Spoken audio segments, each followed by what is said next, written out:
शायद इससे बड़ा बलंडर किसी दौर में नहीं हुआ था और शायद बीजेपी इतनी अकेली और इतनी खोखली इससे पहले कभी थी भी नहीं। तो क्या वाकई बीजेपी अंदर से खोखली हो गई है? दिसंबर के चुनाव में एक के बाद एक 4 राज्यों में बीजेपी कहीं नहीं टिकती है तो जो बीजेपी के भीतर की खामोशी है वह फूट पड़ेगी और उसके बाद बीजेपी में जो घमासान मचेगा वो शायद 2024 के अप्रैल और मई के महीने का इंतजार न करे।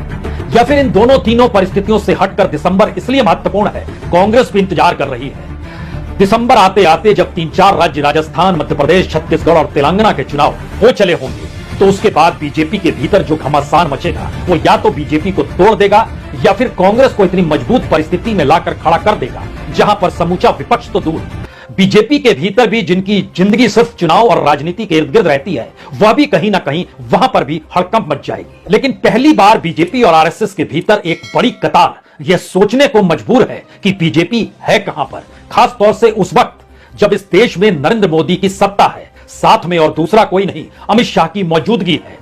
राज्य दर राज्य बीजेपी का प्रभाव घट रहा है लेकिन कहीं किसी नेता का महत्व, और वह भी जमीनी नेता का जिसका प्रभाव राजनीतिक तौर पर लोगों के बीच होता हो, वह गायब कर दिया गया है। इस दौर में विचारधारा बेमानी सी हो गई है। अगर राज्य दर राज्य परखते चले जाइएगा तो बीजेपी की ऐसी स्थिति 1984 में भी नहीं थी। अगर इन तमाम राज्यों को परखते चले जाइएगा तो मौजूदा वक्त में आपका हाथ बिल्कुल खाली होगा क्योंकि बीजेपी इन तमाम जगहों से खत्म होती चली जा रही है।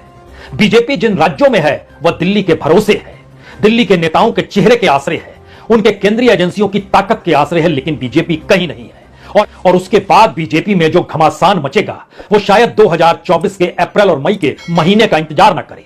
तो क्या वाकई बीजेपी अंदर से खोखली हो गई है? दिखाने के लिए पैसा खूब है, बताने के लिए इस दौर में कार्यकर्ताओं की बड़ी कतार है, लेकिन क्या बीजेपी किसी भी राज्य में अपनी मौजूदगी का एहसास यह कहकर करा सकती है कि वहां पर जो नेता है उनकी जमीनी ताकत बड़ी जबरदस्त है? उन राज्य दर राज्य हमें लगता है आज इन परिस्थिति को समझने की जरूरत है। और इस दौर में जब मोदी और शाह की सत्ता है तो बीजेपी के पास बचा क्या है?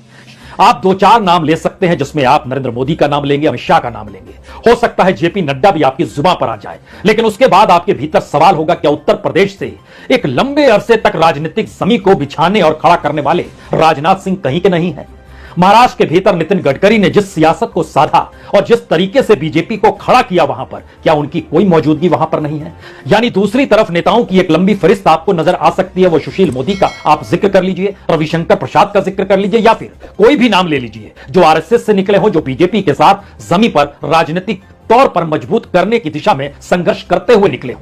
तो महाराष्ट्र भी आपके हाथ में नहीं है, बिहार और यूपी बटे, उत्तराखंड और झारखंड बना, लेकिन यहां पर भी आपकी मौजूदगी उन नेताओं के आश्रय नहीं है जिनकी पहचान हुआ करती थी। आप पोखरियाल को याद कर रहे हैं, खंडूरी को याद कर रहे हैं तो भूल जाइए। यह कौन सी स्थिति है जिसमें किसी भी राज्य को परखते चले जाइएगा तो सवाल उठते चले जाएंगे। राजस्थान के भीतर घंटों भर बैठक वसुंधरा राजे सिंधिया के साथ कोई दूसरा नहीं बीजेपी के अध्यक्ष जेपी नड्डा करते हैं, लेकिन वसुंधरा कहती है तय तो कीजिए, कुछ बताइए तो, और आप गुटबाजी पर भाषण देते हैं। तो क्या इस दौर में मोदी और अमित शाह ने बीजेपी को अंदर से खोखला बना दिया? सिर्फ इस भरोसे जीते रहे कि 4 राज्यों में सरकारें हैं, एक नाम गुजरात का, और गुजरात के भीतर में नेताओं की फहरिस्त आपके सामने कोई नहीं बचेगा। यहां तक कि जो सीआर पाटिल हैं वह भी महाराष्ट्र से आते हैं, जलगांव में जन्म हुआ। तो क्या वहां पर भी नकेल कसने की कोशिश गुजरात से निकले हुए दिल्ली पहुंचे नेताओं की हो चली है? दूसरा मॉडल उत्तर प्रदेश के भीतर का है जो किसी के इर्द गिर्द नहीं, योगी आदित्यनाथ के इर्द गिर्द घुमड़ता है, जो यूपी से नहीं निकले बल्कि जिनकी पहचान उत्तराखंड के भीतर से निकलने की हुई, और वो गोरखपुर मॉडल से निकले हैं। बीजेपी शिथिल पड़ गई थी, सब सियासत साधने में लगे थे, वहां से योगी आदित्यनाथ परवान चढ़ते हैं, लेकिन फिर वही सवाल, वह आरएसएस के नहीं है, वो हिंदू महासभा के हैं। लेकिन उसके बाद किस राज्य में आप जाना चाहेंगे? आपके सामने अगर पश्चिम बंगाल खड़ा है तो पश्चिम बंगाल के भीतर भी आपने उसी पॉलिटिकल पार्टी के नेताओं को कमान सौंपी है जिसके विरोध में आप खड़े हैं, शुभेंदु अधिकारी। यूपी में आपकी पुरानी कैडर खत्म हो गई, नए कैडर में जिसे खड़ा किया जा रहा है उसमें सब कोई योगी मॉडल के इर्द गिर्द चलना चाहते हैं। यही चेहरा, यही पहचान। उड़ीसा के भीतर कौन बड़ा नेता है? उड़ीसा के भीतर दिल्ली की पहचान और दिल्ली में बीजेपी के बैठे नेताओं की पहचान धर्मेंद्र प्रधान के जरिए, जो एक चुनाव वहां जीत नहीं पाए, एक जिता नहीं पाए। वो कौन सी स्थिति है कि उड़ीसा में बीजेपी कहीं नहीं है, बंगाल में कहीं नहीं है, झारखंड के बीच आपका कोई नेता चेहरा नजर नहीं आता है, बिहार में नजर नहीं आता है, राजस्थान के भीतर वसुंधरा को आपने छोड़ना चाहते हैं, छत्तीसगढ़ में रमन सिंह से दरकिनार कर लिया गया, लेकिन कोई चेहरा क्या आप उभार पाए?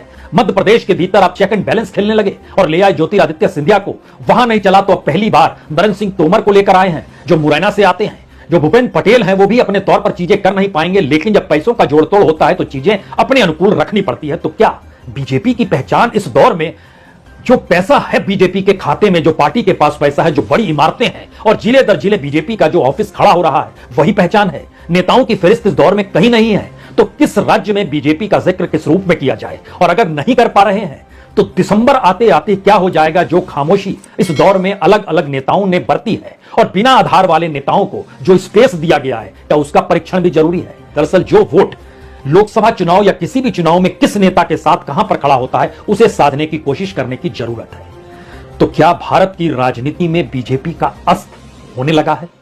क्या भारत की राजनीति में बीजेपी, जो सबसे बड़ी दुनिया के राजनीतिक दल के तौर पर उभर कर आई और जिसकी पॉलिटिकल फंडिंग इतनी ज्यादा हुई कि 1952 से लेकर मौजूदा वक्त तक तमाम पॉलिटिकल पार्टीज अपने नोट गिनते चले जाएं, लेकिन वह भी कम पड़ जाएंगे जब बीजेपी के फंड को आप देखेंगे, उसकी संपत्तियों को देखेंगे, जिले जिले उसके बनते हुए हेडक्वार्टर को देखेंगे, तो बीजेपी को अब समझना होगा। एक वक्त इस देश में सीपीआई ने भी हर जगह पे अपने दफ्तर बनाए थे, परवाना भवन खोले थे।